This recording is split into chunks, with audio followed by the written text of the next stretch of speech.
In my last video, I discussed 2003's The Getaway. I described the title as a flawed but fun GTA clone. While I do have nostalgia for the title, I tried to take an objective look at it. The subject of today's video, however, The Getaway Black Monday, I have zero nostalgia for. I didn't play the game until last year, so I thought that I'd revisit it and give it more of a fair chance. The first game was one I knew like the back of my hand, whereas the second I played once and haven't touched again until now. In today's video, I want to compare and contrast the two games, things they improved on and things they made worse from the first game. While I will always recommend watching my other videos, I'm going to flesh out details in this video regarding the first game, so while it is recommended, it's not required. If you are interested though, the link is in the description. With all of that out of the way, let's find out if the sequel is better than the original. This is The Getaway Black Monday.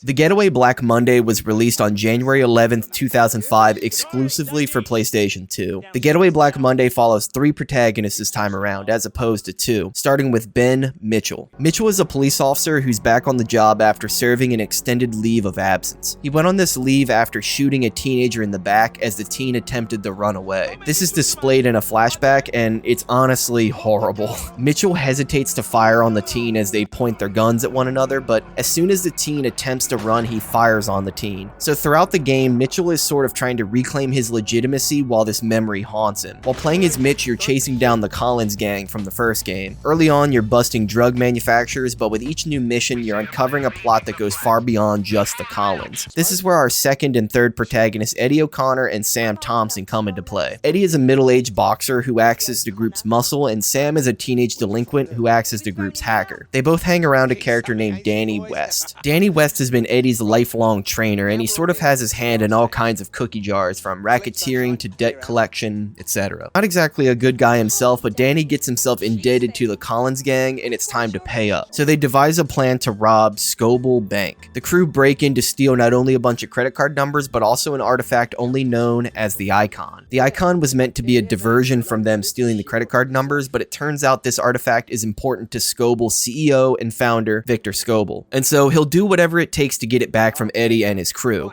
Needless to say, the heist goes terribly wrong, where only a few crew members make it out alive. Two of those three being Sam and Eddie. This is sort of where all three protagonists' paths cross, as Eddie and Sam are now fugitives trying to escape this madman's wrath, and Mitchell is learning about Victor Scoble's more unscrupulous activities. Unlike the first game, the events in the story aren't always happening at the same time, and there's much less overlap between the two. I enjoyed the story and everything it offered, but only after a second playthrough. I felt that the story overall was inferior to the first game. It didn't have that raw emotional impact that the original had. In the first, Mark Hammond is a former gangster trying to save his child who's been kidnapped by a rival mob boss. This mob boss is trying to incite a gang war, all the while police officer Frank Carter monitors the situation and intervenes when needed. My biggest issue with The Getaway was how its ending was revealed. Without spoiling anything, the game's ending is shown at the end of Mark's story. So when we switch to Frank, we already know what's going to happen and what the ending is. Black Monday fixed this issue by having both main protagonist storylines directly converge in the final mission, which I really loved. Every event that each character has made throughout the game leads to the finale, with two different variations of the mission. Eddie and Mitchell will either put aside their differences to take out Victor, or they'll attack one another. This is directly tied to events that occur throughout the game, and there are two in particular that the player can change. For example, during an early mission in Eddie's campaign, this reporter is dangling from this platform. You can either save her, or you can walk down the stairs and allow her to fall to her death. Without revealing many details, this character is tied closely to Mitchell, and if you save her, it tells him that Eddie isn't just some psychopath on an indiscriminate killing spree. Speaking a bit more on Mitchell's character itself, I didn't like him or his part of the game really at all. The character has more depth than Frank, that's for sure, and you can tell that was something that they wanted to improve on from the first game, but I just didn't find either of them interesting. Mitchell's flashback is horrifying, no doubt about that, but I'm just not sure how it really ties ties into the overall story. There is a very similar scenario late into the campaign that I won't show, but it feels very hokey, forced, and shoehorned in. The character certainly is presented in a way where we know more about him versus Frank, but I just don't find either character all that interesting. Moving to the gameplay side of things, the Getaway Black Monday improves on quite a bit from the original. While Black Monday still doesn't have a HUD, it does improve the user experience. For example, to regenerate health, you still lean against walls, and your state of damage is shown as bloodstains on your back. However, I felt in the first game I had to wait around far too long to regenerate my health. The Getaway Black Monday is faster and more streamlined. You're able to even rest against walls you're taking cover behind. This gets you back into the action much faster. You're spending less time retreating to heal and more time shooting. The movement in general is much improved. It feels more responsive in the hand, far less clunky, and the game has camera controls tied to the right stick like a modern game. The roster of weaponry has also improved. The first game featured just 4 weapons, whereas Black Monday increases that number to a whopping 12. Most of the weapons return from the first, with new variants that only keen-eyed gun enthusiasts will notice. Even with all of the new guns, I felt that each category of weapon felt similar to use. So each assault rifle felt like the others, each handgun felt similar to one another, etc. The game also introduces reloads like you would expect to see in other action games, so no more backtracking to find a new gun when you mag dump an enemy. You're also able to pick up guns off the floor and resupply your ammo with them, as opposed to replacing what you have equipped. Black Monday also introduces melee combat to the mix. Eddie, being a boxer, is able to engage in hand-to-hand combat, or he can use melee weapons like pool sticks, canes, crowbars, pipe wrenches, etc. I may be wrong, but I didn't feel any noticeable difference between each melee weapon. Still, I thought it was a cool addition to the combat loop. Each character has their own skill, I like to call it. Eddie has his melee combat, Mitch starts every level with an MP5 and can swap to a pistol if needed on the fly, and Sam is acrobatic and can climb through vents and under tables. I'll get to Sam's sections more in detail later, but this gave each character a unique gameplay style that set them apart from one another. Combat wasn't the only thing that improved from the original game. These improvements also extend to the driving sequences. Not only do cars feel less twitchy when driving, there are many more to choose from. Some brands return like BMW and Mercedes, and others show up for the first time like Lancia and Mitsubishi. One of my biggest issues in the first game was navigation. I'd fail all the time because I headed down a one-way street or into a tunnel I couldn't turn out of. I can safely say that this isn't an issue in Black Monday. Navigation is greatly improved. While the game still uses the car's blinkers to direct you around London like in the first game, the blinkers are now directly tied to the street you need to turn down, as opposed to the general direction you need to head. If this still isn't good enough for you, you're able to pause the game and see a map of the entire game world. This seems like a no-brainer in today's gaming landscape, but back then not every game had a mini-map or even an in-game map. With every improvement that Black Monday made over the original, they still had a few missteps. While both the combat and driving are greatly improved, I felt that the sheer number of enemies was overwhelming at times. In the first game, you'd roll up to a nightclub, kill 5 to 10 enemies, then leave while avoiding a few police officers and maybe a gang car or two. In Black Monday, you'll be killing 2 times as many enemies per level and then being bombarded by multiple cars as you try to make your escape. It makes for a frustratingly hilarious experience where you're not sure if you want to bang your controller off of a wall or just sit there in disbelief at what just happened. For example, in this mission here, you're expected to chase this convoy of cars while avoiding the other cars that are trying to knock you off course. In the original, this might be 1 or 2 cars max. In Black Monday, not only do you have the 3 cars in the convoy shooting at you, you have additional cars crashing into you and firing on you. I found it easier just to get out and quickly kill my attackers. I mean, look at this. Does this look like fun to you? And you have to remember as well, all it takes is 1 bullet to hit a tire and your car is pulling to that side and handling in all kinds of poor ways. This extends to the on-foot combat as well, where you're just being overwhelmed with the amount of enemies on screen. And since this is running on a PlayStation 2, the frame rate suffers big time, with slowdowns being commonplace. Free roam returns from the first game, but it's essentially the same thing where you're just looking for hidden cars. There's also mini games like racing, taxiing, and car chases, but these all feel very tacked on, and I would have liked to see them all wrapped up into a single free roam mode. These issues all pale in comparison to the single biggest issue I have with the Getaway Black Monday, and unfortunately it involves the stealth missions, or Sam's part of the game. I waited until the end to talk about this because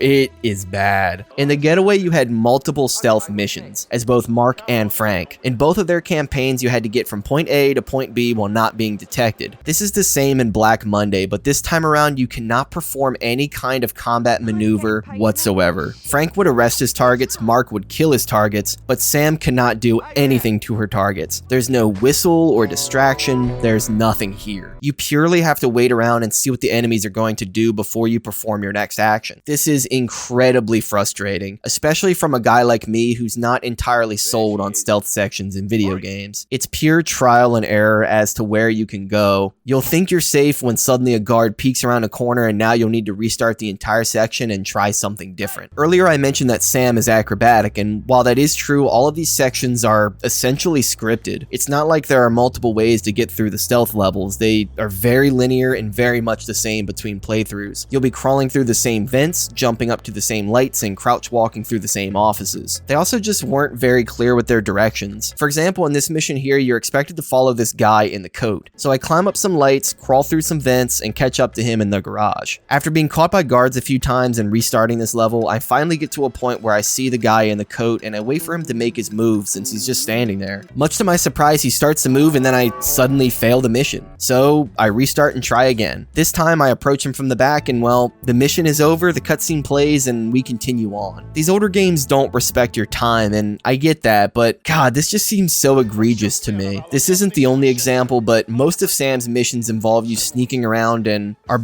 beyond frustrating to play, especially for the first time. In conclusion, what do I think of the Getaway Black Monday? Is it a worthy sequel, and do I like it more than the first game? Well, I have mixed opinions about the game. First off, I do think it is a worthy sequel. It does enough to improve upon the Getaway's established mechanics to differentiate itself from the first. I just want to be clear about that. It is a good sequel. However, I don't like it more than the first game, and it really does come down to the story for me. In the first game, we're living through Mark's struggle, this massive emotional toll he's going through. He's purely a victim in the story. It's hard not to side with him. In Black Monday, Eddie gets in way over his head, but I don't feel as bad for him like I did for Mark. Eddie is just one of Danny's goons. He's still in it. He isn't looking to leave. I have a much lower opinion of Eddie, whereas with Mark, we really felt the toll that was being taken on him throughout the game. For me, if we could take Black Monday's improvements and transplant them inside of the Getaway storyline, we'd have one of the best games of that era easily. I'm not saying Black Monday is bad, I'm not saying it's mediocre, but I am saying that it falls short of the expectation I had for the Getaway name. And unfortunately, I don't think we're going to see a third entry in this franchise to possibly rectify these issues. There was a third Getaway game in development. A trailer even exists out there. It's on YouTube. I'll link it in the description. But unfortunately, this game was canceled so that the developer could focus on more profitable franchises like SingStar and iToy.